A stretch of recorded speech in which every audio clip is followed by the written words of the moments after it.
Thanks for coming to LaunchUp. Who's here for the first time? Okay. Who's here because of OpenWest? Okay. Awesome. So we do these every month. We try to make it a cool thing for the community and for a few companies. And tonight we did something a little different where coming here to OpenWest, we wanted to kind of do more of like a best of LaunchUp, which is true for 2 of the 3 companies. And we invited a couple people back. Have you presented LaunchUp before? Yeah. Yeah, so everybody here that's presenting has done it before, so we tried to kind of, bring in the big guns, I guess. Lead off with Josh. So we start every LaunchUp, we time everything. So we have 2 10-minute presentations, and we have a little bit of Q&A after each of those. And then we'll have the 3 companies, 7-minute presentation, 7-minute Q&A, and then we're done and there'll be food. So we, asked Josh to come back. You presented maybe a year and a half, 2 years ago, something like that? A little over 2 years ago. 2.5 years ago. So Josh Coates, probably know of Josh. Was in the Bay Area for a while with a startup. I'm going to talk about what a loser I am, so I'll do the self-intro. Yeah, do a self-intro. I've known Josh for quite a few years, and what I know about Josh is what he's about to say will be brutally honest, and that's a very good thing. So without further ado, Josh, kick off LaunchUp. Thanks, dude.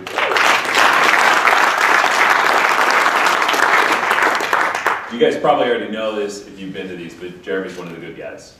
So thanks, Jeremy. Okay, so how to succeed at failing. So I have too many slides and not enough time, so I'm going to go really quickly. Okay? So first I want to start off with Winter of Our Discontent. I never read this. Has anyone read this? I don't feel as bad. Okay, all right, I know now where I want to go. How do I get there, and where are lurking rocks, and what will the weather be? I called out to old Captain, "Shall I set the course, sir? Is it a good course? Will it get me there?" And for the first time, he denied me his command. "You'll have to work it out yourself. What's good for one is bad for another, and you won't know till after." The old bastard might have helped me then, but perhaps it wouldn't have made any difference. No one wants advice, only corroboration. That last sentence is important. This is John Steinbeck. Incidentally, he said something funny. He said socialism never took root in America because the poor see themselves not as an exploited proletariat, but as temporarily embarrassed millionaires. So I think a lot of people here may feel that way themselves. I think maybe I felt that way growing up as well, because I just knew, of course I'm going to make it. Everyone's, who's not going to make it? We're all going to make it. So this is me. I spent time at Berkeley. I was at Microsoft Research. I was at Inktomi. Scale 8 was my big failure we're going to talk about. I spent some time in the Internet Archive decompressing, and that was really weird and fun. Mozy, I made a lot of money at, and in Structure, I'll talk a little tiny bit about, but that's I guess my biggest success so far. I think it's crazy. So let's go way back to 1999. Okay. So this is what failure looks like, okay? This is me in the Wall Street Journal, this is me in Forbes, okay? This is the biggest failure of my career, and it was crowned with really great press. Right here is the NASDAQ versus the burn rate, the monthly burn rate of my startup in thousands. Okay, so what that means is in January of 2000, the NASDAQ peaked, right? It was close, it was over 4,500. And then about a year later, a year and a half later, as it started sloping downwards, my company was burning almost $3 million a month in cash, okay? And that's just, it was horrible. Okay, and what kind of an idiot would start burning that much cash while the NASDAQ, while everything was collapsing, right?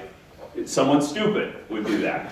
And I'd like to take complete blame for it, but I can't, because I was about 25, I was the founder of my startup, and I had no idea what I was doing. I was a technical founder, and I had professionals helping me. And anyway, so this is the story that I'm going to blow through really quick. we were a data storage company, and we were basically Amazon S3. We were just about, 8 years too early, okay? So this is how we thought of the world. Hey, global storage, petabytes is gonna be big. We had, these are slides from our pitches, right? So, hey, look, there's islands of storage everywhere. We're gonna connect them together, and it's gonna be beautiful and wonderful. And anyway, it didn't work. So we raised 60 million in venture capital, and we sold our patents to Intel for like 200 grand, like 4 years later. So, here are the 4 steps of failure. The first one, I did this last time. This is 2.5 years ago. I put it on a whiteboard. I thought, that was actually pretty smart. I'm going to make some slides. So I made some slides. So step 1 here. I'll tell you what this is really quick. X is you. Y is what you want. F of X is how you get what you want. And the first step to not doing this is don't define success. Okay, so this why here is what people don't figure out. They want to do a startup, say, well, why do you want to do startup? And they say, well, I don't know, to get rich, or, my mom will love me that way, or something. I don't know. But they don't really understand why they want to do a startup. They think it just sounds cool. But what's really important is to define your success. So you have to understand, when you do a startup, when I first did my first startup, it was called MP3 Fish. I'm like, it'll be a cool place for people to put their MP3s. Remember, this is 1999. And I thought, that would be a cool startup, because I'll get like 10,000 subscribers. They'll pay me $5 like a year, and I'll make an extra 50 grand a year. It'll be awesome. That was my why. I'm like, I just wanted a little extra money. I still had a day job. But then what happened is investors show up, and lawyers show up, and your family gets involved, and customers, and everyone starts saying, no, what you really want to do is this, and before you know it, you're taken into a new world where everyone wants something from you, and they all want to push you in a certain direction, and you completely lose control of what you're trying to do. And successful startups, or that seems to be successful, that's what happens. Terrible startups that never get off the ground, you don't get that lucky to even get that far. So step 2, believe in your own lies about yourself. That's how to fail. Remember, the first one is don't define success. The second one is believe your own lies. So how you do that is here, right? The man in the mirror, Michael Jackson. You're unable to do that, right? You just think, I have great leadership skills. I'm an awesome coder. I really understand markets really well. You tell yourself all this. I'm an idea guy. All this BS that you believe, right? That is the second step of failure, okay? And it's really, really hard. You guys heard of the Dunning-Kruger effect? Okay, this is real, right? Competent people think they aren't as good as they are, and incompetent people think they're better than they are, okay? And why is this? It's because poor performers don't learn from feedback. That's why. And so researchers, they studied this, and they found that people that suck think they're actually pretty good.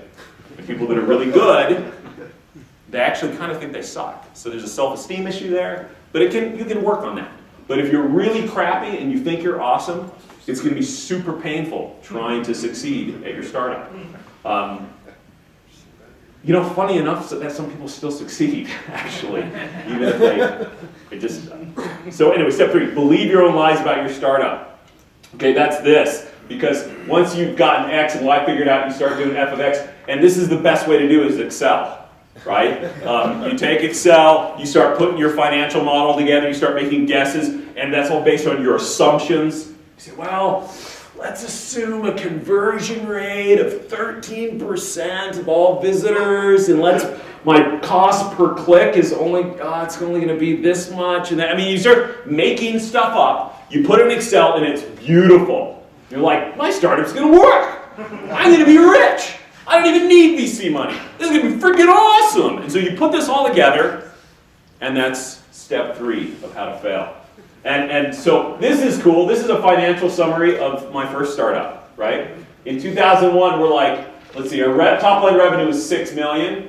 And we thought in 2002 it was going to be $58 million. And then in 2003, we thought it was 162. It turns out this growth rate it would be in the top 5 fastest growing companies in the history of mankind.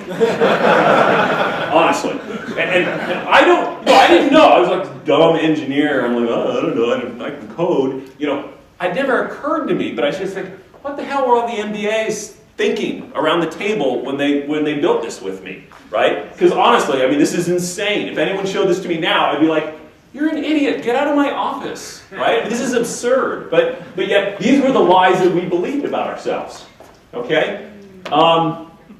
Let's see. Step 4, listen to the grown-ups, okay? So, we've got all this, and now you've believed your lies about yourself.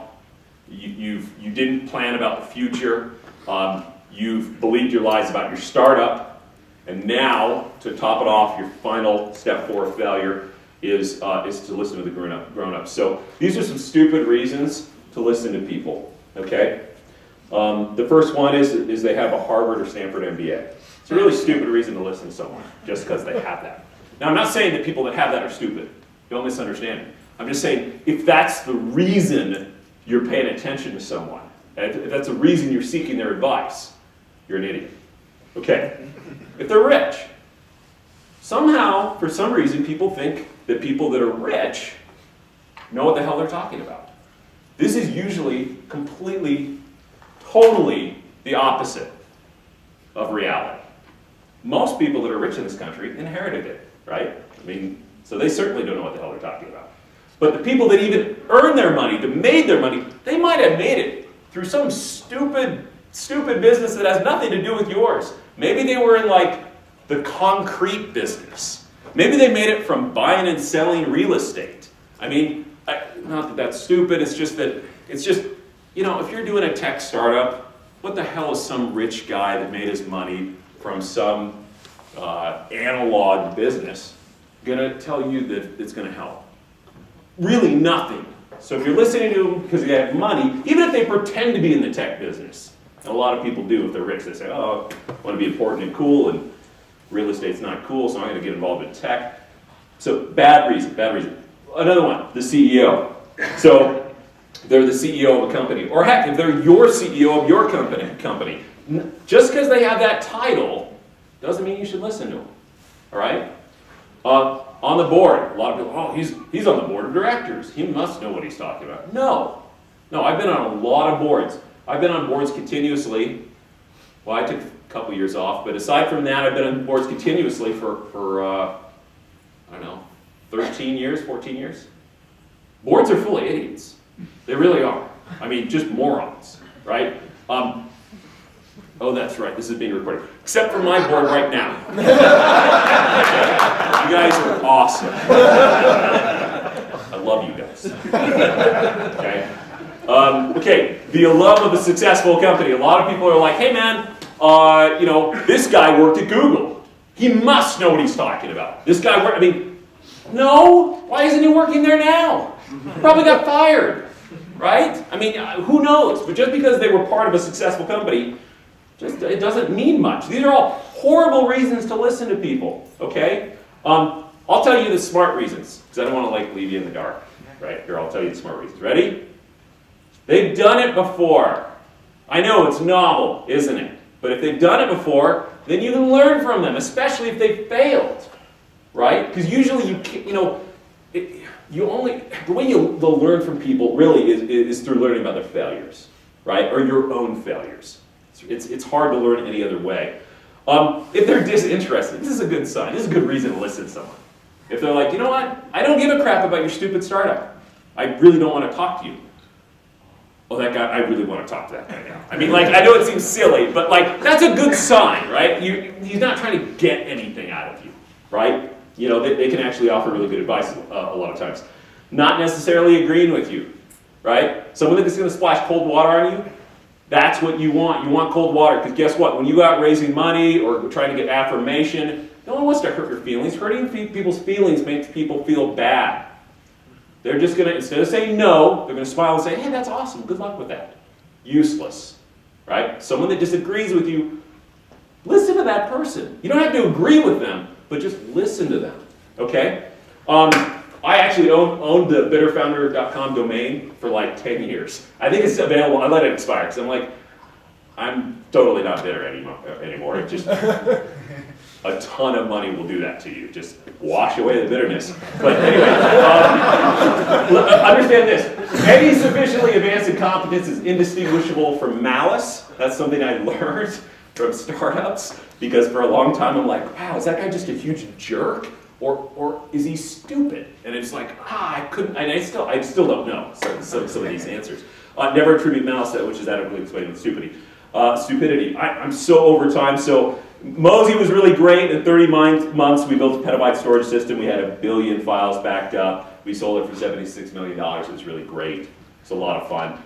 We did, the whole X, Y, f of X, I'd like to say that I totally planned it like that. Oh, I did. I actually really did. I moved to Utah. I sat in my basement for 6 months. I made a list of what am I good at? And I made a list. And I'm like, I can build really big storage systems. I've been doing that for a while. And then I go, what do I want to get? I want to get $7 million in my checking account. Okay, how do I do that? Oh, well, I honestly, I worked it out. I made a big freaking list of f of x's. There's 10 things on it. And I built a table with weights and stuff. And I really analyzed this. And I crossed off almost everything on that list except for like 2 or 3 things. And one of them was online backup. And I'm like, well, this one's really coming out on top. Maybe I should really dig into this. So, it's really simple, but like not very many people do it. You should try it. It's really cool. At Instructure, so actually I remember it was 2.5 years ago that I was here, because 2.5 years ago was just right before I joined as CEO of Instructure. So I was the seed investor in Instructure. It's an educational technology company. They had like 7 guys. They presented that. Yeah, they presented, exactly. So little startup, couple engineers out of BYU, built some really cool software, and then I came on board as CEO. So that was about 24 months ago. There was like 7 people. Today, 24 months later, we have 230 employees, and I hate that we're being recorded right now. But we're doing really well. We're doing really, really well. And it is awesome, and it's just really great. Okay, we have a lot of customers and G.I. Joe. Okay, questions? Any questions? Yes? So, a while ago you wrote about poison in the well. That was a long time ago, How yeah. are things now? Hey, I know you, don't I? Yeah, I took your class at BYU. Oh, that's right. Hey, students, what's up? So that's something you talk about. So like, Yeah. where are we at now, like with these? Oh well, I think the funding, the financing climate in Utah has improved dramatically. I think in the last 8 years, there are still villains in Utah exploiting people, but there's a lot of people that have actually said, you know what, I should stop being such an a-hole, and they've improved, and they're better. They're better, and some venture firms have kind of collapsed. And some venture firms have gotten better and raised more funds. And there's been some shuffling. You still got the angels running around. You have these kind of startup incubator things going. You got some VCs still. So it's way better than it was. You still have to be super careful. But it's a lot better. It really is. Yeah. Say you finish with Instructure in a couple of years, Yeah. maybe. What do you think your next plan will be? Oh, just stop working again. That's awesome, by the way. What's that? Oh, yeah. MLMs. Magic juice. No. Next, after I get done with this, I'm not going to, see, I work for $1 a year for Instructure. I have equity, but it's kind of a volunteer CEO position. And my wife resents me for it. Not that she wants the salary. She just wants me to be with her, because we worked really hard. It started for a decade. Everything worked out, and now I'm back at it. So I think after this, I'm just gonna, I don't know, open a limited stand. So I don't know. So on your Mosey graph that you had on the revenue, Yeah. it spiked up. Oh, yeah. What was that? What was the catalyst? Public relations. Yeah, we got written up in Wall Street Journal, Walt Mossberg. And that was our watershed moment when we got published there, and he said, hey, Mosey backup is really good, just our business exploded.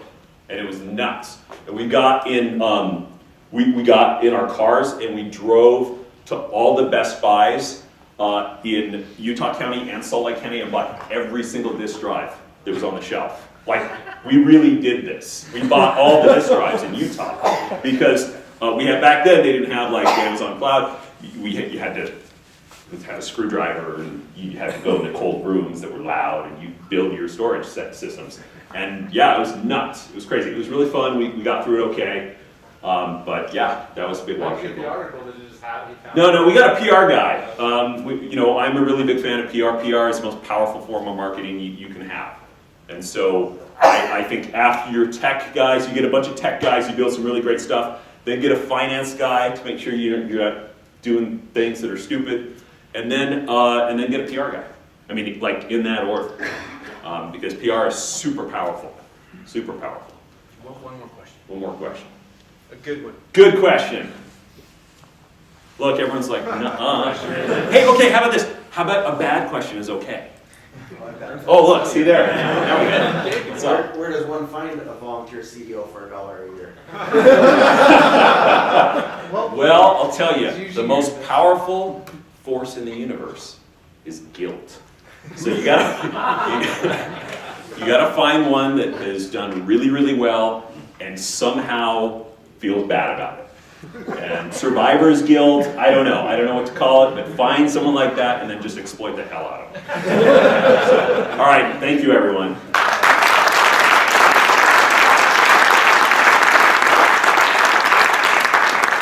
Thanks, Josh.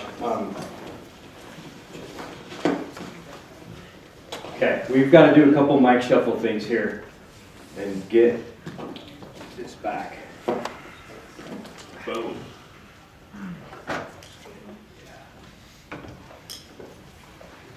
Oh, while we're doing that, I forgot to talk about our sponsors, and especially for tonight, Shauna and everybody from the School of Business here at UVU helping put this on, and then everyone, OpenWest letting us come. So our next, there's an awesome picture of Josh. You didn't get that up there. That's like your picture from if you were like the Wizard of Oz, It's the Godfather picture. Yeah. Where can I get a copy of that? Talk to me afterwards. Okay. I want to make t-shirts. So our next presenter is Dave Bascom, and I've known Dave for a lot of years. Dave started a company called SEO.com, and then now is founder and CEO of Fit Marketing, and probably knows more about search and online marketing more than most people, and very few people know as much as Dave is what I'm trying to say. And so we start with the AMP, and then we try to come to something that's more tactical, like we call it down in the weeds, and give some advice. And so he's going to talk about online marketing and SEO, which if you are an entrepreneur, you can't not understand in today's world, because that's kind of how the world works today. So Dave, come on up. Your mics are good and going. I think so. Is it? Okay, awesome.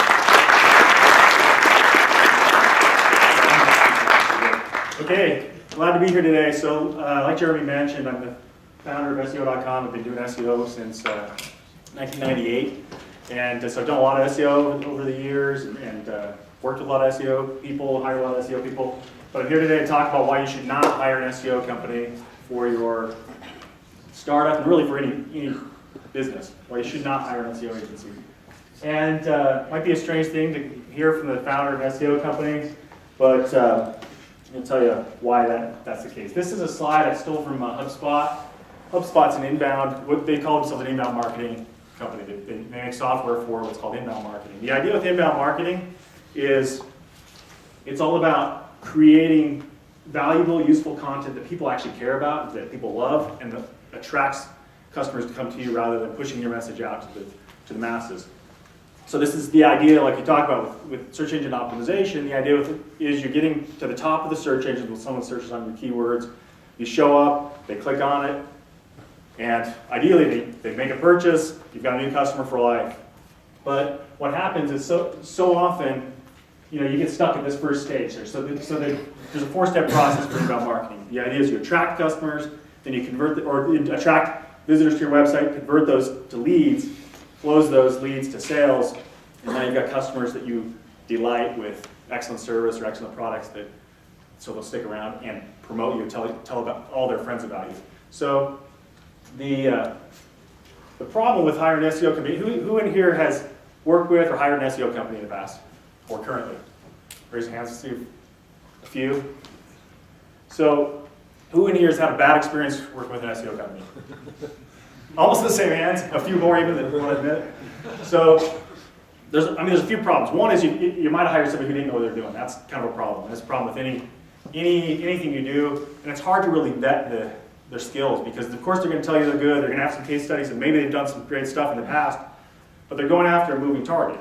So whatever they did in the past, they may not be able to still do. If this was before Google did the Penguin update, or before they did the Panda update, or before Google existed, if they're still promoting in Hotbot or InfoSeek or something, you're in trouble because no one's going to find you. And so that's one problem, is if they don't know what they're doing, you're not going to get the results. But even if they know what they're doing and you're getting this, you're getting traffic to the site, a lot of times that's where it ends. So if you've got a SEO company, they're focused on showing up on the first page of the search engines, ideally at the top of that first page, someone clicks on it and they end up at your site. But what happens once they get on your site? And that's why you've got to have that whole process. You've got to understand that whole process. And I would argue that you shouldn't be outsourcing that whole process to somebody else, because nobody else knows your business like you do. No one's able to tell the story of your business like you are. And Josh suggested hiring a PR person. That's, the idea is you have someone within your company, or it can be somebody, you can hire somebody outside the company, but they've really got to understand your business and be able to tell your story. And I'm not saying you can't hire somebody to do some of the pieces of this, but you've got to understand it, you've got to own that process. So the idea is you attract people to your site. You do that through content on your site, through your blog, through your product pages, through the information on your website. And as people see that, and people find that, the search engine will find that content, people click on it, they end up at your site. That's what we're talking about attracting. It's people who've never heard of your business, and there's social media is the increasingly important part of that. So you've got people sharing links, sharing information through Facebook, through Twitter, Pinterest. Depending on your business, there's social networks that apply that are going to drive customers to your site. So once they show up, you've got to have a clear call to action. You've got to have something for them to do once they get there, and that might be a contact form that's to request a demo. That might be a more ideal offer to catch people that are kind of higher up in the sales funnel is something more like an ebook download or a checklist. It's something that they actually care about, that they're willing to give up their precious contact information and say, you know what, here's my email address, here's my phone number, go ahead and let me see the ebook, let me see this. But it's got to be good enough. Excuse me, the first sale you're trying to make is selling them on your content. This is some kind of premium content offer where they say, okay, I'm willing to give you my contact information because I actually want to see it, I care about it. And then you've got to deliver. So once they download, if you've got some clever title or headline for this ebook and they download and it's crap, then they're not going to be a customer. You're not going to further that relationship. So all along this process, you've got to have people that actually care, stuff that people care about, so that they'll want to take the next step along the process. So once you've got their contact information, you've got to treat that with respect. You've got to be careful with it, but you also should be moving them along the process. You can send them other offers. You can nurture that lead. Basically, you're working that lead along from someone who barely knows who you are to becoming more and more interested and care more about your business, to the point where eventually, they say, you know what, I like you, I like what you've got, I trust you because I've seen all this, I know who you are, so I'm going to do business with you. Excuse me. And then they become a customer. Once they become a customer, then you've got to deliver again. You've got to deliver that service or that product so that they, number one, stick around, so they continue to be a customer, but also so that they'll tell their friends about it. Because if you've had a good experience with somebody, you're more likely to tell someone else about it. So you've got, and that's happening. It still happens face to face. We're at an event like this and someone says, hey, I'm looking to hire a developer. I'm looking for a PR person. Do you have any suggestions? And there's that kind of face-to-face interaction, but it's multiplied online because you've got social media. You've got, ways, someone can post a negative comment about your company, or on the other hand, a positive comment, say this company is great. I love Mosey. My hard drive just crashed, but thanks to Mosey, I didn't lose all my pictures of my cat. So you've got the idea with that is you continue that relationship. And again, you've got to do it right, because I've seen many companies that'll say, okay, this is just a checklist. I'm going to go through. I'm going to say, okay, we've got to attract customers, so SEO check. We've got to do some blogging. Okay, check. Let's hire an intern or hire somebody in the Philippines to write 40 articles for us. Okay, check. We got that done. Now we got to have a lead capture form. Let's put the lead capture form on the site. Okay, check. It's not just a checklist that you're just going down and checking off these items. You've actually got to create value each step of the way. And as you do, as you're providing real value, people are going to care. People are going to stick around. You're going to attract more and more customers. And what happens if you do this right? It's basically just magnifying and multiplying the effect of the truth. If you're awesome and you treat your customers with respect and you provide the information that they actually care about, it grows and it snowballs. It grows exponentially. And so the point of all this, I started this thing saying that you shouldn't hire an SEO company, and the idea is don't just hire an SEO company. I'm not saying you couldn't hire somebody and say, well, we need help with our SEO because we're just not showing up where we want to. Again, you've got to be careful to hire somebody who actually knows what they're doing, but it's not that you can't hire people to help with each piece of this. You've got to understand that's probably not the best place to start, because you're gonna spend a lot of money and not get a lot of results. So think about this concept of inbound marketing as you're starting up your business or with your current business, and I encourage you to take. There's a lot of information on the web about this kind of, and each piece of this and this whole process. It's not really new. I mean, the phrase inbound marketing is a relatively new phrase, but successful companies have been doing this for years. It's not really a new concept, but it's rare to find companies that know how to do it and do it right. So, Questions? Q&A. Any questions?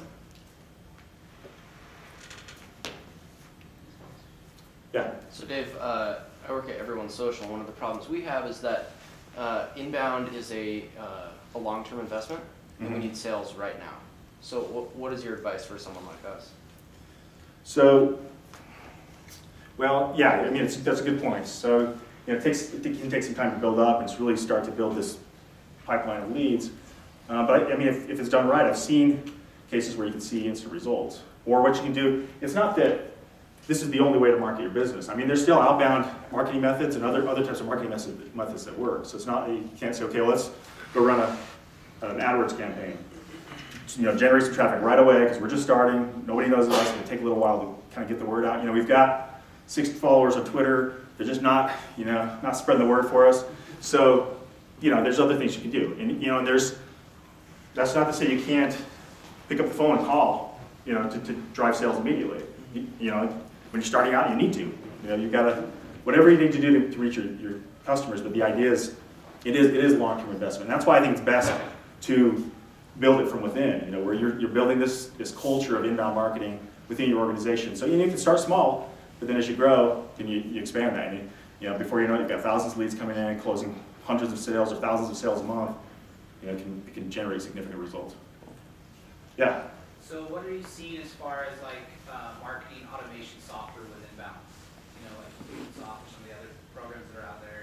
Yeah, I mean, there's several. I mean, there's a lot of marketing automation tools out there. Marketo, Infusionsoft, HubSpot is one that's focused really on the inbound piece and has more of the tools for the content side and really focus on that inbound, kind of a full inbound spectrum. But their automation tools maybe aren't robust as like a Marketo or Infusionsoft or some of the others. But there's a lot of different tools. And then sometimes I'll see companies that'll kind of piece together their own system. So they maybe use MailChimp for their email, and they just kind of manage through a bunch of plugins on WordPress side, or there's different ways you can do it. There are a lot of options, pretty low cost to get started. But then there's others you can spend thousands of dollars. One more question. Okay. What would you say about somebody's trying to set up a website? Obviously, a website that's trying to get visitors and turn them into leads might look different and have different content to try to attract those people than customers and promoters. Mm-hmm. Do you build 3 different landing pages and then or do you try to mix and match the content on the page to stay relevant to all your different audiences there? Well, yeah, you can't be everything to everybody, and so your homepage isn't necessarily going to have. You've got to kind of pick your battles and say, okay, well, our homepage is going to be really focused on new customers. We're trying to attract new business, but there's no reason you can't write blog posts about that caters to your existing customers, or that exist that really tries to cater to those promoters.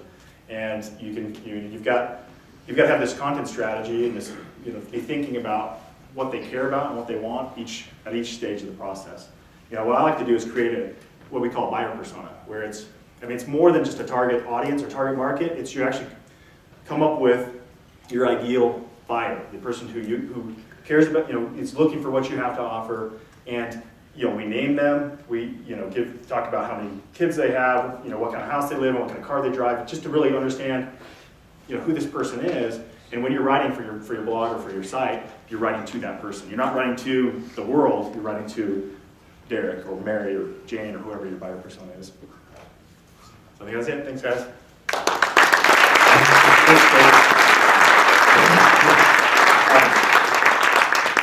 So, who in here is an engineer of some sort? Okay, so not to kind of berate the whole weird mic thing, but why don't you guys invent this thing that you can implant in my brain that then just Bluetooth connects up to the ceiling, so I don't have to feel like such an idiot. So whip out your laptops and start building something for me, because I think that would be awesome. All right. Wait a minute.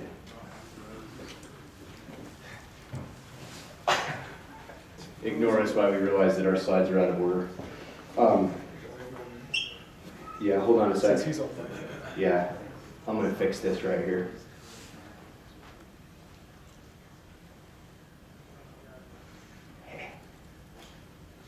What's up, Clint? Hey, Josh. All right, so I need my phone. So Clint Gordon-Carroll from Space Monkey is going to present, and they presented last year. This year. No, last year. This year. Wasn't it? Anybody? I think it was last year. Maybe it was last year. Okay, maybe it was this year. Yeah, maybe it was last year. No, you're right. Let's arm wrestle for it. Okay. So, Josh rattled me. He'll tell you about Space Monkey. These guys are doing some cool stuff, and he's going to ask you to do something, and you all have to do it. Swear on your life, promise, okay? All right. So the way we introduce the company is we ask the founders to give other entrepreneurs 3 points of advice, and so that's what I will now read from these guys. So here's a simple recipe. First, you want a great co-founder. Second, you need conviction in your idea and yourself. Third, grit and lots of it to get up off your knees in the 12th round and keep fighting. So with that, Clint, go ahead and tell us about Space Monkey, and if you want a clicker, there you go. All right, clicker. Hi, Schaefer. My little 4-year-old's in the very back, so he's adorable. So I'm Clint, and we're Space Monkey. We're gonna actually do something a little different, and it might we may never get invited back to LaunchUp, but we're okay with that. So we're gonna do it a little differently. Instead of pitching you guys what we're doing, we're gonna show you what we pitched investors, and the autonomy of what makes an okay slide deck. I mean, Josh pointed something out. There's two things that I'd like to point out from what Josh said. One was, not everybody's path is the same path, but you can learn from people who have done things, and we think that our pitch deck had some of the anatomy of a good pitch deck that at least got investors interested. We did get some funding, so I mean, we did have one success there. Beyond that, we haven't done anything else. I mean, we're building a product, we're pre-launch, we're on Kickstarter, which is what Jeremy was alluding to, so you can go to Kickstarter.com right now while I'm pitching, and if you get bored of me, you can watch the video and pledge $1 or pledge $5 or whatever, Josh. Whatever you want to do. Hey, there's even a high roller one where we'll brand your own Space Monkey, so you can have the instructor logo. Isn't that a cool logo? Picture Josh Coach right there. Oh yeah. We can even brand it with one of these. So we actually come from Mosey. So the second thing I wanted to point out that Josh said that I don't think any of us realize, not a lot of people, it probably flew right over your head, and he was talking about his wife, and he said, you know, we have been working on startups for a very long time. He didn't say, I've been working on startups for a very long time. For anybody that's here that is married and is doing a startup or wants to do a startup, I promise you, you are not going to be the one who does it alone. My wife is as much a co-founder to me as I am a co-founder to Space Monkey. She has sacrificed. She has sacrificed, you know, her wedding ring to keep us floating for a little longer. She's the are we broken or something? Oh, it's going to cost me in my pocket. Yep, battery's dead. Is that for the Battery room? died. Is that the room mic? It's on the PA mic. All right, I can talk loud. I'm loud, right? I'm obnoxious, right? All right. So, anyways, I'm talking loud. Your wife is a big part of a startup experience. My wife has sacrificed me being on the road, you know, long hours. You know, a lot of bitching and complaining about things. She's had to listen to that. She's had to give me feedback. She's had to tell me that I need to be a better person. You know, you just can't do it on your own. And if you think you're going to do it on your own and you are married, you are probably walking towards a divorce. So, being able to say, that's not me, I promise. That's not going to happen. All right, I'm okay with that. So Josh said, you know, we've been working on it for 13 years. It's very true. Now, the other thing that Josh won't admit either is that, you know, he doesn't think of himself as a mentor to people. And even though, like, I don't go and sit in his office and ask him questions all day, but I do, and my co-founder, both of us have a lot of notes from Josh. And Alan has a Google document with a lot of Joshisms and a lot of things that Josh has talked about, and that we use that to start with. And so, even though he's been a mentor in a sorts, he's not the guy that we could call and talk to. And we actually worked for Josh at Mosey. That's the slide. Yeah. So that's what we're doing. So anyway, so you have one slide, and actually, you know, one of the important things to our slide was when we introduced ourselves to VCs. The team slide is actually kind of an important slide. It gives you credibility. What do you stand on? Even if you're standing on something small, let it be something. A GitHub project, open source project that you work on, whatever it is, stand on something. And Alan and I stood on the fact that we worked at Mosey, and we always had Mosey in the team slide, and we always talk about, like, this is where we come from.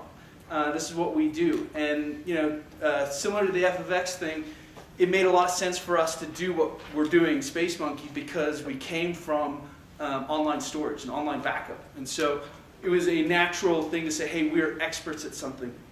So a good team slide, it helps create credibility. It means those guys in the room that are VCs are going to listen to you because you have some credibility. That's important. The next thing is a problem statement. What is the problem that you're about to solve? Now, as you can see, there is no statement. For the average VC who would look at this and they would say, I don't know what you're solving by looking at that. And that's okay. A good pitch deck is more visual and less wordy. You know, if you're repeating the same words that are on the pitch deck, they'll just tell you to just send it and don't even bother with a meeting. So less words, the more likely they're going to be like, oh, this looks interesting. Let's have you come in and let's have you talk. Our problem statement was, one is that there's two problems. One, users are generating way more data than they were back in 2006 and 2007 when Mosey first started. And that is because of smartphones. Smartphones, user-generated content, photos, videos are being created at a fast rate, and that's changing the dynamics of cloud storage. The second issue is, just like this guy on the bike, he wants his storage wherever he goes. He's going to a little bit of an extreme process of keeping his storage with him, but we do the same thing. We have iPhones, we have Android devices, we have laptops, we use Dropbox, we use any type of service in the cloud, iCloud, in order to keep our data with us. So that's the problem we were solving. We're solving the fact that you want your data with you and you have a lot of it. How do you keep that in the cloud? The next thing that we do is, well, you've got a problem, but is there a market for it? Is there a gap in the market? Is it not being fulfilled by other services? And so in our case, we use the example of iCloud. iCloud is a terrible provider of large amounts of storage for consumers. You can't get a terabyte of iCloud storage, but if you did, what would it cost you? It would cost you somewhere around $2,400, but if you're an Apple fanboy, you probably would fork that over without a heartbeat.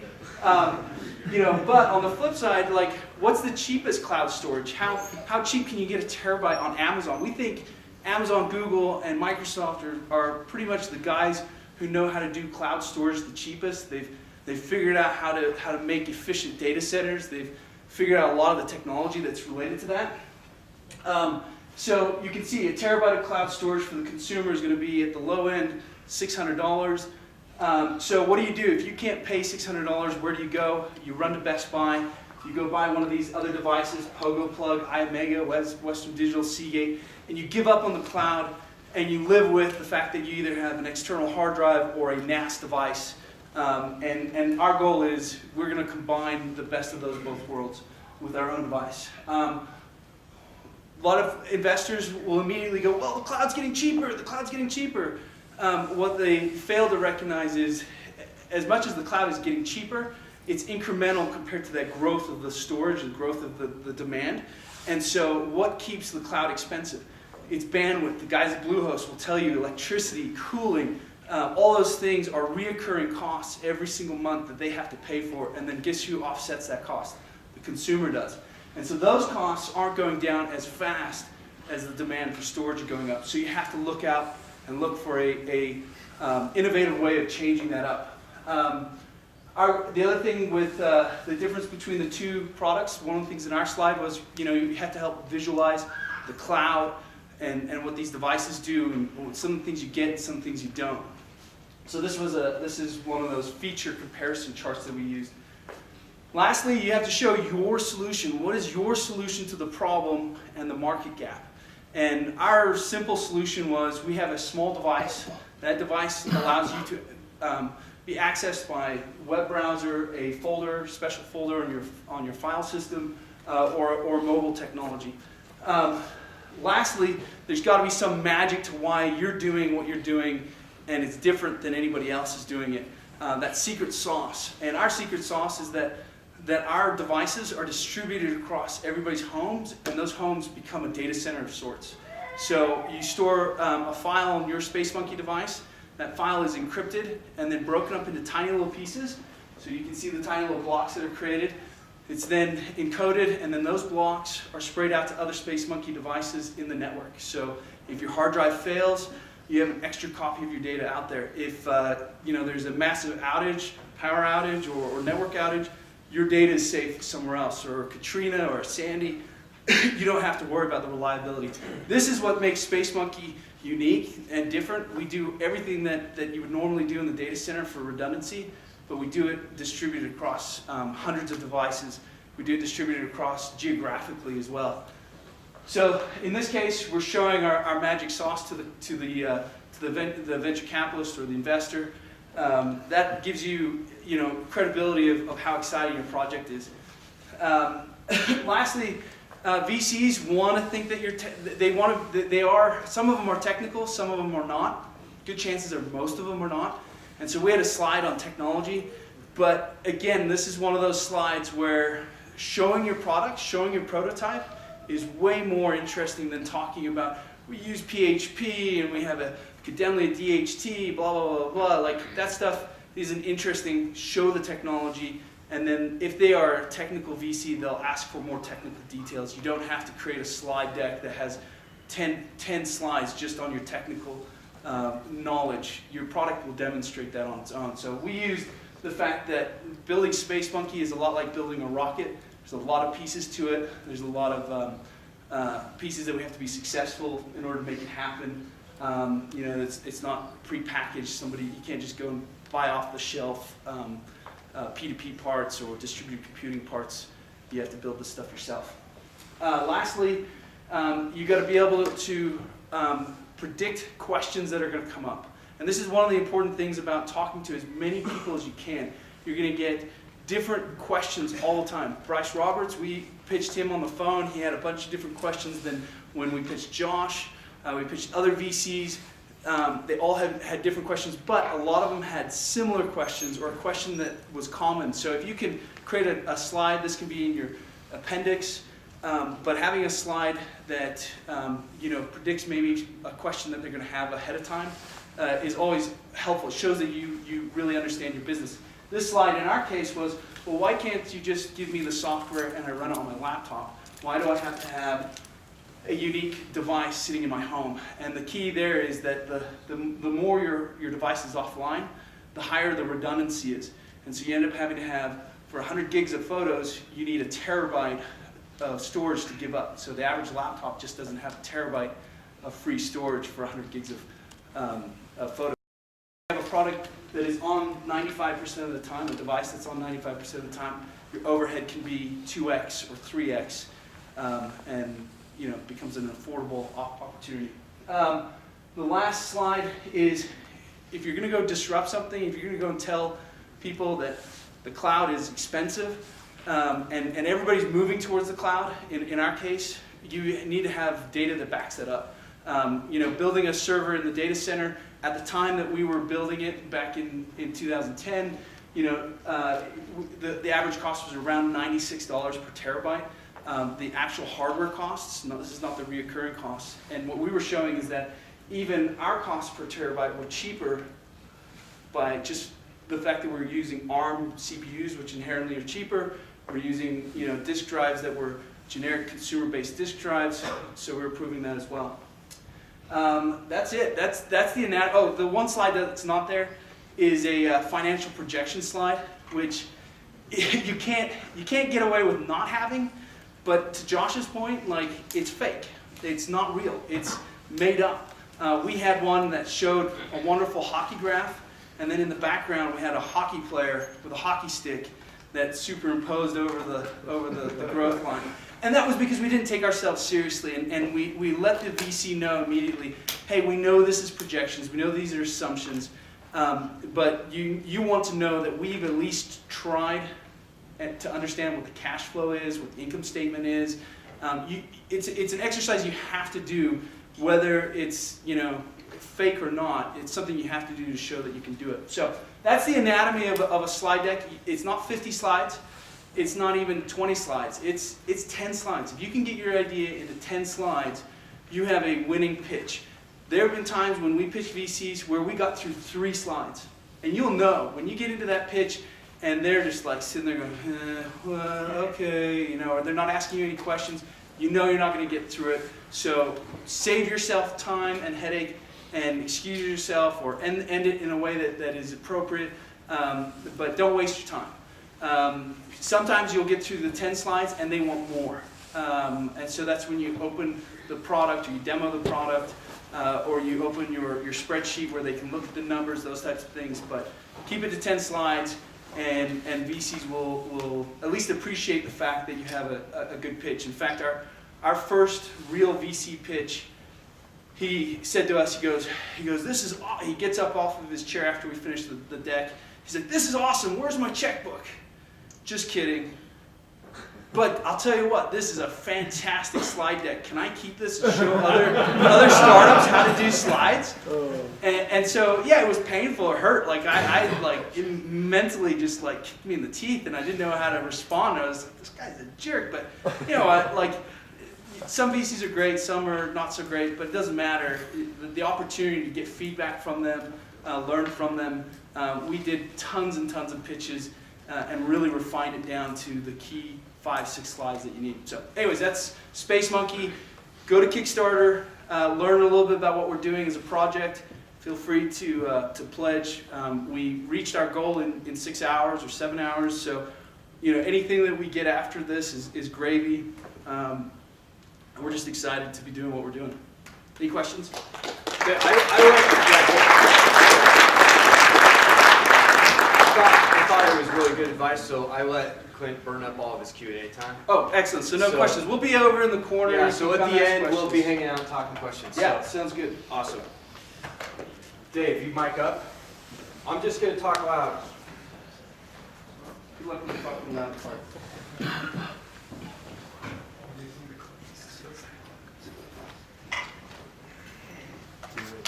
Hold on, I just want to make sure what else. It should be good. Maybe. You got it.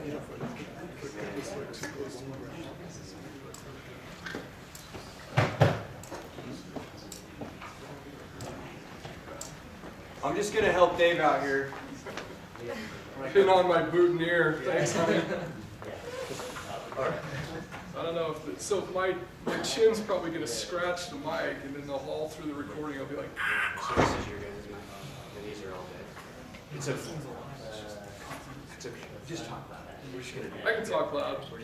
I do it even when I'm not meaning to. Okay. Where's your clicker? Alright. Command escape or whatever. Command that. Yeah. Okay, so my name's Dave Oldham. I'm with a company called Nuvie. I'm the CEO and co-founder. This is my LaunchUp hat trick. So I presented once like 3 years ago for another startup that I did, and I was an expert. The thing that I nailed was all 4 steps that Josh brought up. So I learned the hard way through that. But funny enough, even a couple of minutes ago, well, till about 30 minutes ago, I thought I was pretty awesome. And so I must still be pretty incompetent. So, still working on that one. But I think that everything that Josh said I've learned from personal experience, and he's 100% spot on. I became a Josh worshiper when I read Poison in the Well back in the day. Yeah, I mean, I've gone through a lot of that personally, and so everything that Josh said is spot on. His advice is absolutely solid. And I've kind of been a follower and fan of Dave's too, as he's gone through a couple startups. We were doing some stuff with SEO.com back in the day, and you know, he's a pretty smart guy too. So I feel a little like I'm lucky to be involved with as many cool companies and people that are presenting here. A couple of years ago, well, there is a company in Salt Lake called Struck. It's a digital creative agency, and a really good friend of mine, Jason Bangeter, is a founder of Struck and is a co-founder of Nuvie. A couple of years ago, Gatorade came to Struck and said, we're trying to figure out what people are saying about us across all these different social networks, and as social media starts to explode, it's impossible for us to keep on top of it. We really don't know what people are saying about us, and we want to figure this out. And they looked at other tools that were out there. They didn't really like the current solution, so they had Struck work with them and build a social media command center. And they wanted to build like this NASA-style room where they could monitor 24/7 and in real time all of the conversations about them, their competitors, across all of the different social networks. And so Struck helped them design the room, Struck helped them with a lot of the strategy, and Struck built the data visualization layer. And it was very successful. It's kind of known now as the first official dedicated social media command center. And a lot of the ones that have grown up since then have been patterned after this Gatorade Mission Control. And after Struck built the Mission Control, it got enough publicity and enough attention that people started calling up Gatorade and saying, we want to do something like that, how did you do it? And Gatorade would refer people to Struck, and people were calling Struck all day, every day, saying, we want to do something similar. Even if we didn't build a social media command center, we want to have that capability. We want to be able to monitor all the social media channels. So Jason and I were talking, and I kind of was a technical consultant to him and sort of just a mentor from a technical perspective, because he's a genius creative guy. And we basically together decided that we would take this group that had built the Gatorade Mission Control and spin it out of Struck and create a separate company. And I had pitched enough investors in the past and learned the hard way all the things not to do, and I built like these massive slide decks and awesome hockey stick graphs and big business plans, and learned that was all BS. But I kept a good relationship with a lot of the VCs, even the ones who told me that's the stupidest idea I've ever heard, but I kept good relationships with them. So when I came back to them with this idea, luckily enough, a couple of the first investors we talked to were all over it. They jumped on it and they gave us some funding. So we started Nuvi. And Nuvi is a real-time social analytics platform that's all browser-based. And we're kind of pushing the limits of what we can visualize in a browser. So we use a lot of JavaScript, a lot of HTML5, D3GS, and CSS3. We're really kind of constantly breaking the browsers and making browsers not happy. But we do some cool stuff. So this is a visualization of a conversation where Anonymous was making a threat to hack Goldman Sachs, and we were monitoring this for Goldman, and they alerted it and kind of went on red alert inside, and they were able to kind of prepare for this. But so they knew about this and kind of saw how this message was spreading around the internet within seconds of it going out, and they were able to kind of act on it. This is an influencer who's talking about, in this case, it was an April Fool's joke, but it was something that garnered a lot of attention, and to Dave's point, it generated a lot of goodwill and kind of got people talking about Scope. This was the announcement of Scope bacon flavor, and across social media, a lot of people really stoked about that. A lot of people actually said, "Where can I order it?" And were really like, "I really want that." So for a while, they were like, "Maybe we should make a bacon flavor." So it was a focal group that they didn't really mean to create. This is a conversation and related to Post-it. We've been doing some stuff with 3M. This is what the F-bomb looks like on social media. So this guy, drops this F-bomb, and boom, this is kind of what the explosion looks like. So it's a visualization. If you ever wondered what does the F-bomb look like, that's what the F-bomb looks like. It's visualized. We also track competitive information, so brands can look at their core competitors, and we can be very, very granular, so we can track individual campaigns or individual hashtags or individual YouTube URLs, or we can back it out to track all the mentions about a specific product by name, or it can be backed out even further to just brands in general. This competitive comparison gives brands a really good idea how they're doing from a social perspective. These bubbles down here on the bottom, or these spheres, are an algorithm we created around virality. If that's even a word, we talk about it all the time, so maybe it's something we just made up, but how viral that conversation is compared to their competitors. The big ones are really viral. The ones that have a tight circle are less viral. We also track things in a geographic context, and you can look at all the conversations that are taking place across the globe and where they're taking place, and you can zoom down to street level detail. So especially for the brands that have brick and mortar presence, it's interesting, and some interesting patterns arise around car dealerships or restaurants or Starbucks or grocery stores. And we've been able to uncover patterns like people are frustrated with a specific store, and there's a burst of red conversation in a particular geographic area that lets the regional managers or the brand managers or the PR people say, we gotta shut this down, we gotta fix this problem, we gotta put this fire out before it gets viral and before it starts to trend. We also have written a bunch of natural language processing algorithms.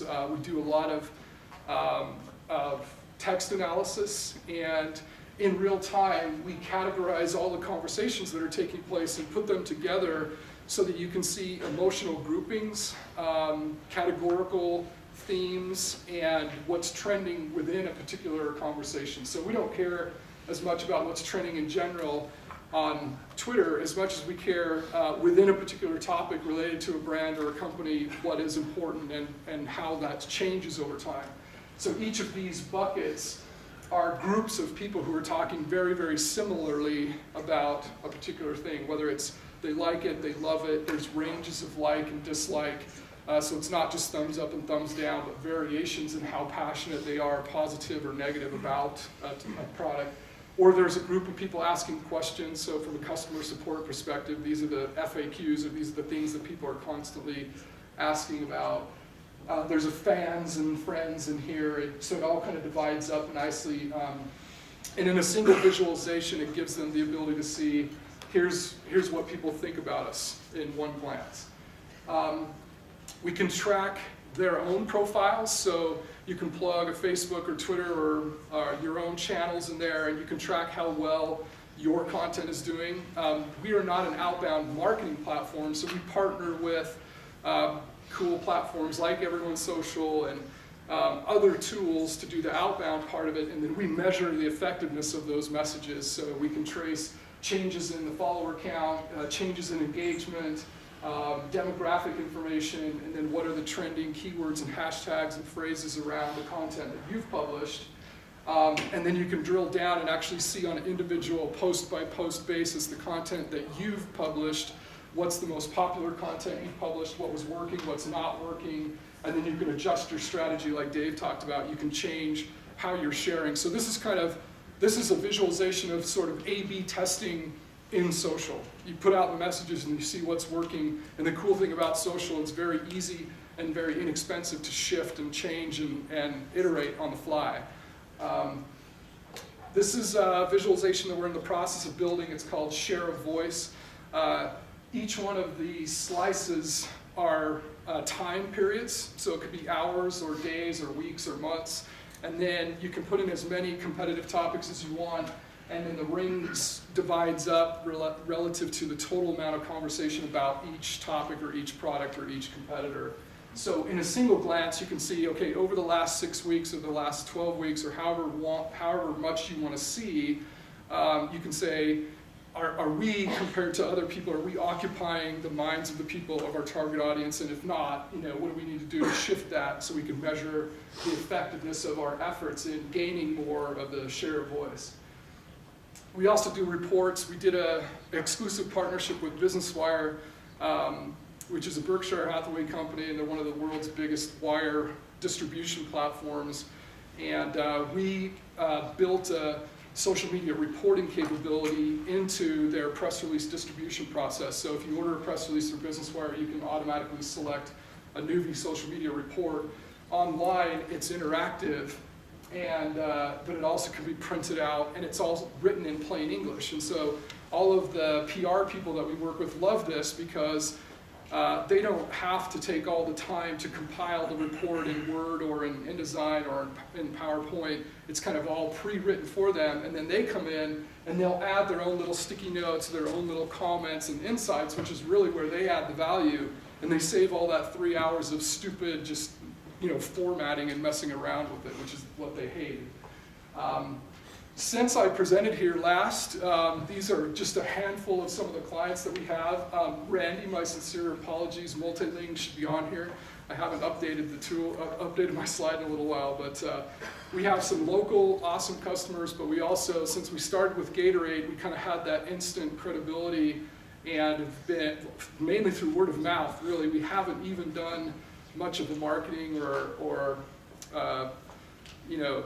inbound or outbound marketing effort at all. We've mainly just been, it's been word of mouth and spread around to different agencies and brands. And there's always an ask at the end of the thing, and we are actively hiring smart developers. Most of the stuff that we build is in C#, ASP.NET. We do a lot of JavaScript stuff, like I said. HTML5 and CS3 on the front end, and then the database stuff is all NoSQL databases. We do a lot with Mongo and Redis. We're playing around with Cassandra and Hadoop clusters, some other stuff, but this is the main stuff. So the pitch to developers and designers, we're actually hiring designers too, is that Nuvie is kind of a cool mix of art and science. So there's some really heavy math and statistics and natural language processing algorithms that we do. So if you're a back-end or a maths guy, then we really could use you. And Nuvie has some fun challenges for you. But we also are very visual and very front-end. So if you're more into, like, even if you're a video game designer or a video game programmer, you can see what we're trying to push the limits of how visual we can represent the data. as long as it stays within the parameters of we help tell a story from the data. So we don't want to make abstract visualizations. It's really all geared towards telling a specific story. So that's it, Q&A.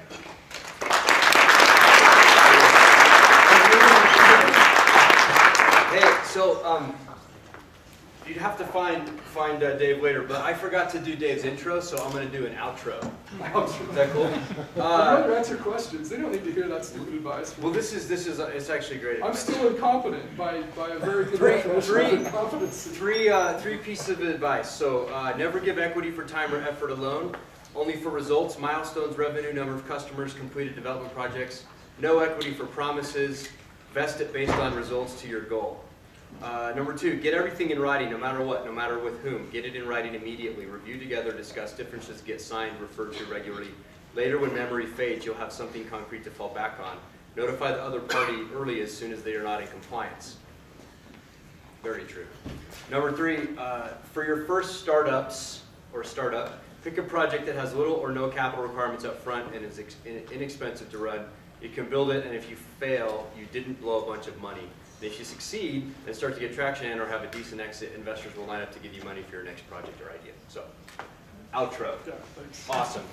Okay, so I'm going to just keep talking. Matt Smith and Jared Richards have been trying to get me to present. I'm just changing around some stuff here. So to present dropship for a while. And I never did because I kind of did LaunchUp and then they said do it, so I said okay, I'll do it. Is this, you guys good? No. Now you're good? Now you're good? Yeah. Okay, so I got to start my own, well, hold on. I have to introduce myself, so hold on. I did the same thing. I made my list, so I'm going to just go ahead and read what I typed. Is that cool? Okay. 3 lessons. Number 1, don't try to be an entrepreneur. It is not trendy or cool or the American dream. It generally sucks. You're trying to do the impossible by creating and inventing something from nothing, and luck is far more of it than any of us admit. Number 2, unless you were born this way, and this way. The drive for an insane work ethic, the scrappiness to be tenacious and resilient, the charisma to sell and inspire and lead, a misaligned risk-reward and sacrifice meter, the competitiveness to win at all costs, and a curse of looking through the world of opportunity goggles. 3, then I'd tell you to take the leap and dive in and just do it, but you already are. You don't talk about entrepreneurship or learn about entrepreneurship or plan to be an entrepreneur, you are. You do. So if you're not doing it, well then see number 1. So, now I gotta start my timer. I'm scattered. Tonight's gone off the rails. So, I've started a couple companies, and they've all been in the same kind of theme, which is the retail supply chain and e-commerce. And at the beginning of last year, we did a spin-off. I actually think that's more common than you realize, because you do something and you see something else and you realize that the first thing that you did has a lot of things that you can leverage into this something else. And it works well, at least in, I think, our 2 cases. To tell you what dropship does has been an evolution of like 10 years of my life.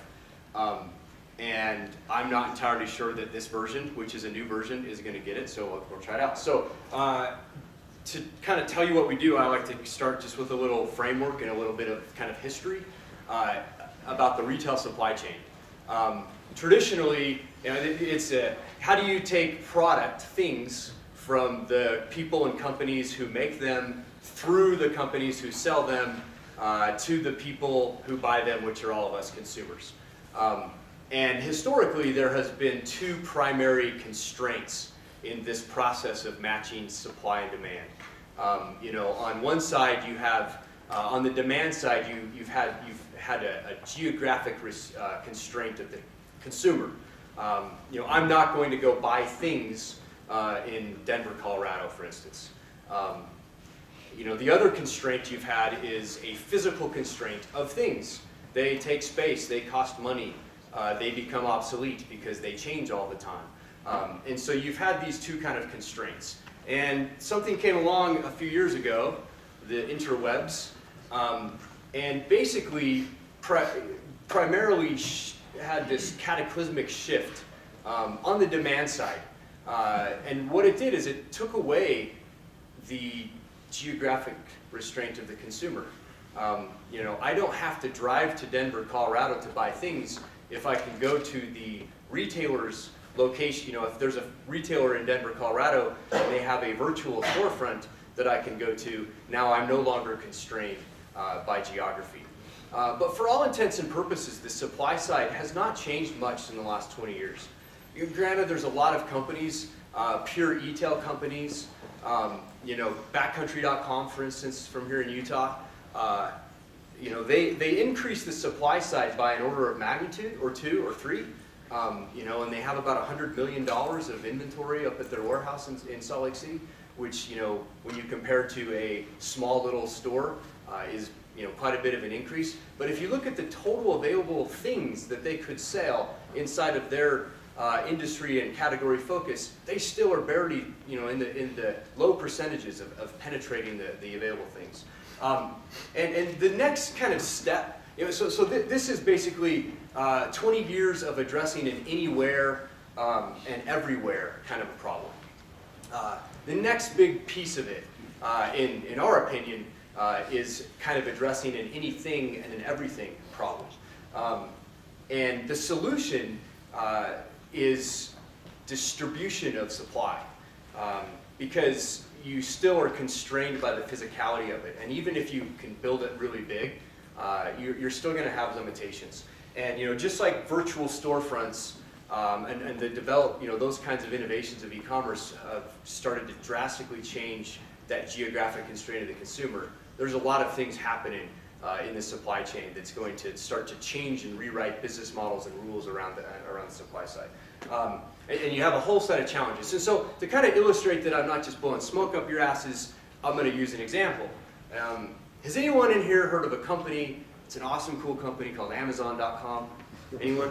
Raise your hands. Who has bought something from this amazing virtual storefront? Who's an Amazon Prime member and think it's the greatest thing that God has ever given to the earth via his mouthpiece, Jeff Bezos, right? It's amazing.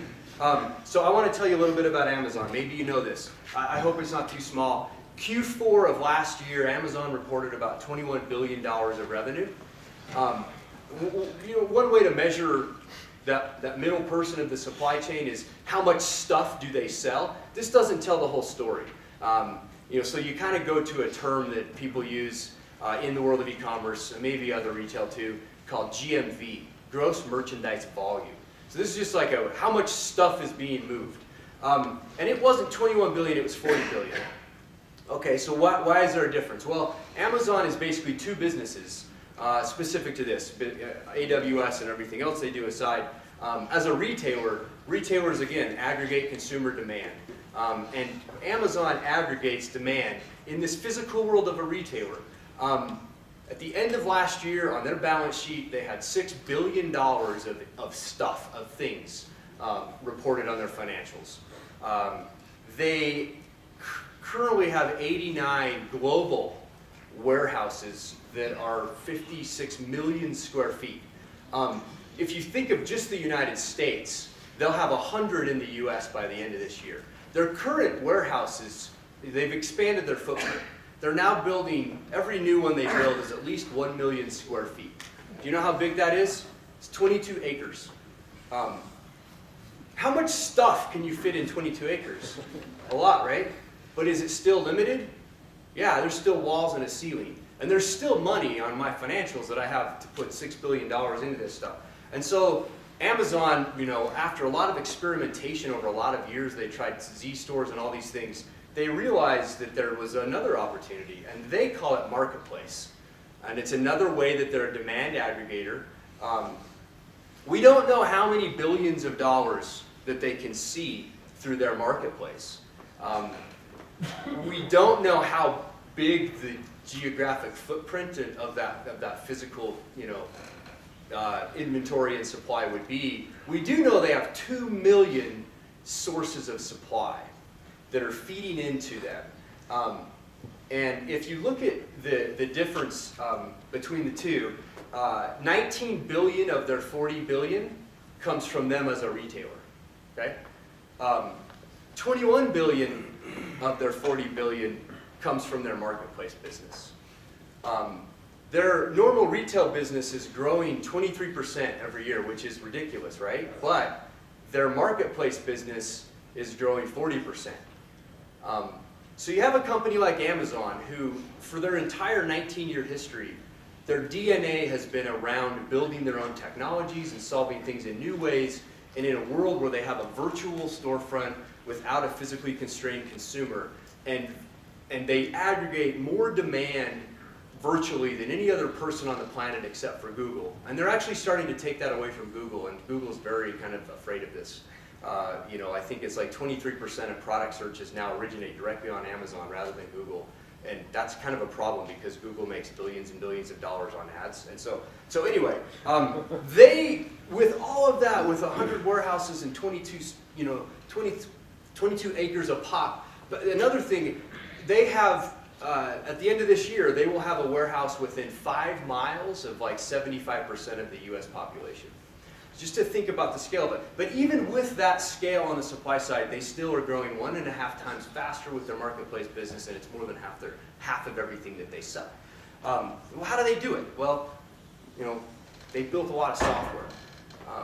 And they built something called Amazon Web Services, Amazon Services Seller Central. And it allows them to connect all of these other sources of distributed product, distributed supply, distributed inventory, into them. It's a one-to-many type solution. And it does 3 main things. I have virtual things I have to get product data about. I have to have inventory visibility. I need to know where they are and how many of them there are. And then if I actually match demand to this distributed supply, I got to be able to make a transaction happen.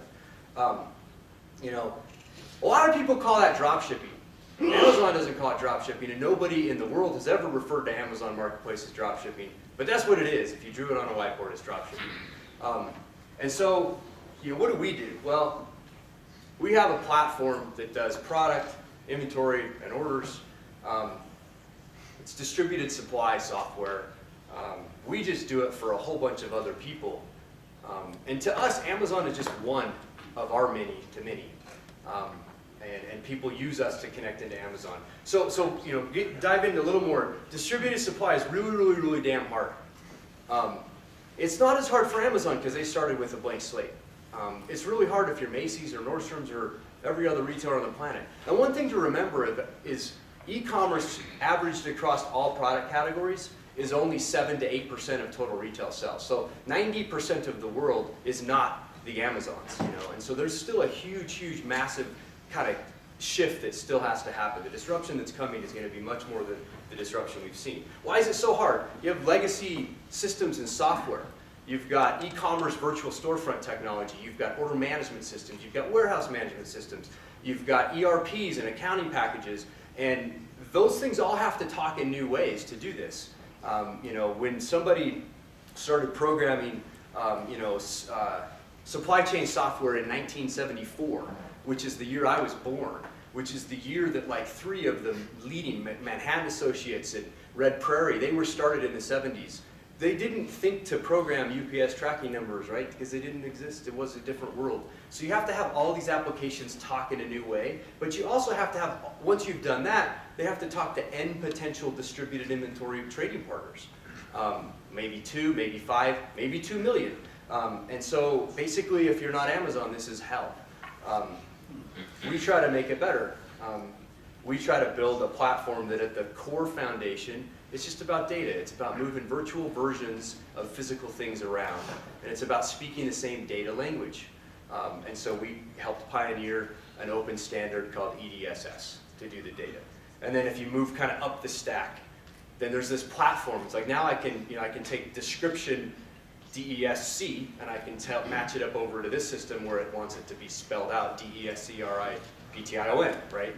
And then now that I've done that, I want to actually do that every day or every hour or every 5 minutes. So there's an automation integration kind of piece of the component. And so we've built lots of integration wizards and technologies to do all this, and to map data, and to do things like that.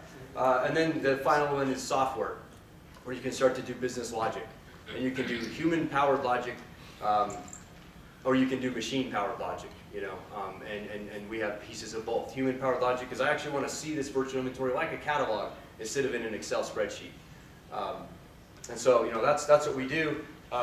We have about 26 customers. We came out of our beta. We spun it out of this other business, Doba, in January of last year, and we basically built and tested and piloted all of last year, and so kind of came out of this beta window in February-ish.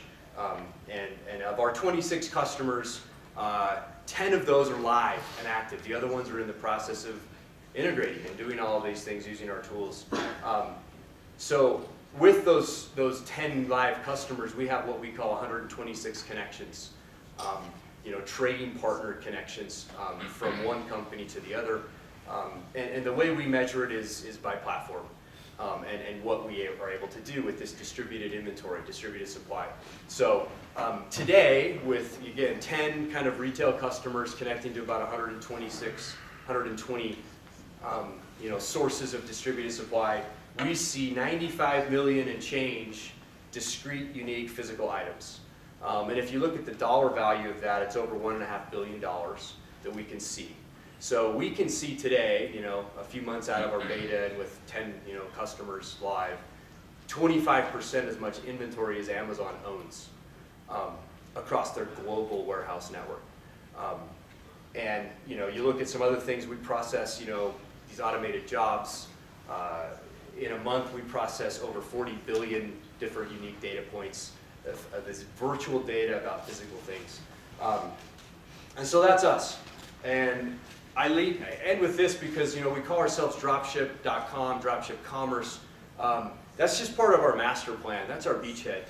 We consider ourselves this distributed supply type company. That's why if you look at the footer at dropship.com, it says DSCo, because that's the name of our entity. And so that's what we're trying to go do. And I did what everybody else did, which was burn through all of my 7 minutes on both sides. So I'm happy to answer some questions at the end. But with that, sorry I went so long. I get talking. We all get talking. Thank you.